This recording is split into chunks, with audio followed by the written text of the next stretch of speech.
Hi, my name is Matthew Coftree, and I'm the instructor for aviational instruction. This is the introductory flight for student pilots looking to secure their recreational and/or private pilot certificate based on Part 61 in your FAR book. Alright, this flight is the initial introductory flight, which will familiarize the student with the world of aviation. From here, we're just going to give you the basic rundown as to the average flight. So what we're going to do here is we're going to go through the first steps of flight planning. So as a pilot, you have approximately 5 parts to your flight. The first part is a pre-flight preparation. This will take place at home, which will include preparing your flight bag. It will include preparing your flight plan, checking the weather, and utilizing any of the necessary plotting tools and memorizing your flight plan so that you know what's going to happen at every moment of your flight. This also includes planning an alternative landing location in case you're not able to make your destination. You may get a fog bank rolling in that will require that you fly or land somewhere else. Okay, let's see. We just covered the pre-flight preparation. The next step is going to be the briefing. You're going to go to the flight school. Your instructor is going to give you the rundown as to what maneuvers he wants us to practice on and what we're going to do in the flight. You may stay in the pattern, do some touch and goes, or we may go out to the training area and do some ground reference maneuvers. Alright, next step is pre-flight preparation. In this step, we're going to lower our flaps. We're going to do the inside. We're going to check to make sure the registration and airworthiness certificates are inside the aircraft and everything's current. We're going to go outside. We're going to verify that the airplane is airworthy. We're going to check all the parts and make sure there's no dents and dings in the airframe. We're going to make sure that everything is safe to operate based on our minimum equipment list. Okay, the next step is we're going to go into the initial flight. Now the initial flight here, we're going to pull up. We're going to pull up our checklist in the VFR panel, or IFR panel, excuse me, and we're going to move to the before start engine. First thing is we're going to test our brakes. We're going to test the independent braking, make sure we've got plenty of pressure to each brake. We're going to set our parking brake. Next step is we're going to I'm sorry, that's a little dry. We're going to make sure all the electronics and avionics are off.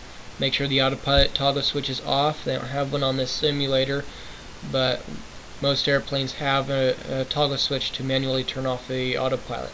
This way when we start the engine, the airplane's not going to run or roll off and crash into something trying to take off. Alright, one thing we do want to leave on is our flashing beacon, so when we turn the power on, people know that there's power running through the airplane, where when we clear our prop, they see this flashing beacon and they're going to know which airplane's about to start up. Okay, let's see, masters, electrical.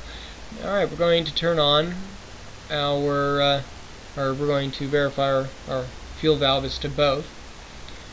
Okay.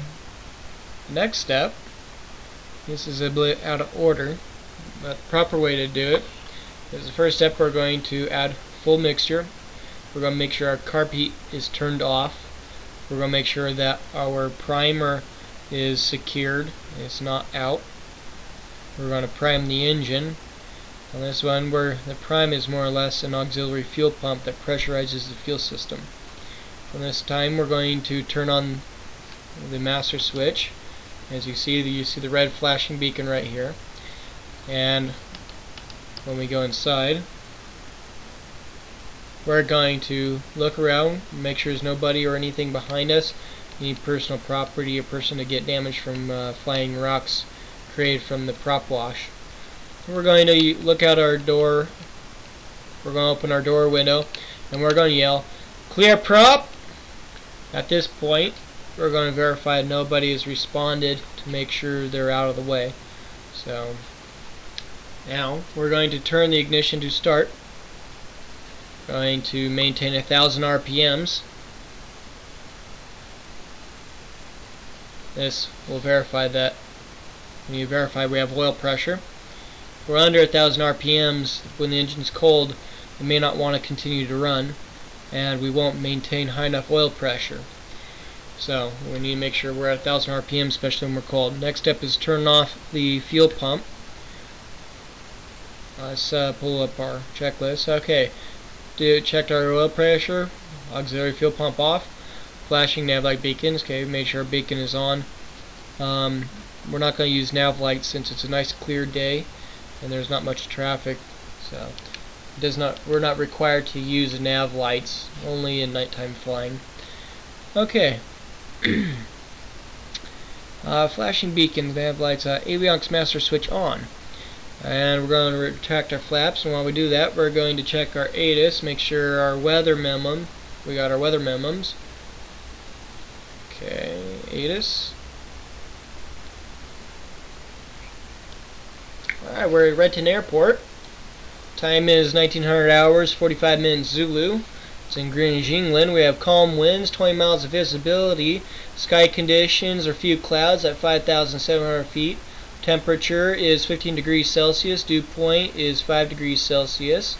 Our altimeter is set at 2992. We're going to use runway 33 for the visual. That's going to be our arriving and departing runway. Alright, we're going to hold short and read back instructions to controller. The next step is we're going to obtain our taxi clearance, and we're going to go east departure to the training area. Keep in mind, Microsoft does not know all of the formalities about radio communications that the FAA requires, so they tend to take shortcuts that they hear about and they use them inappropriately sometimes. You also keep informed that some of the airports have not been updated to their newest status.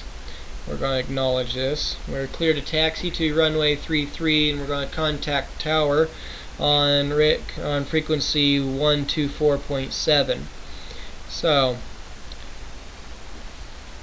here we're going to get rid of our IFR panel. So we see we're going to clear the area, make sure we're not going to run into anything or anyone. Oops, we need a new clip.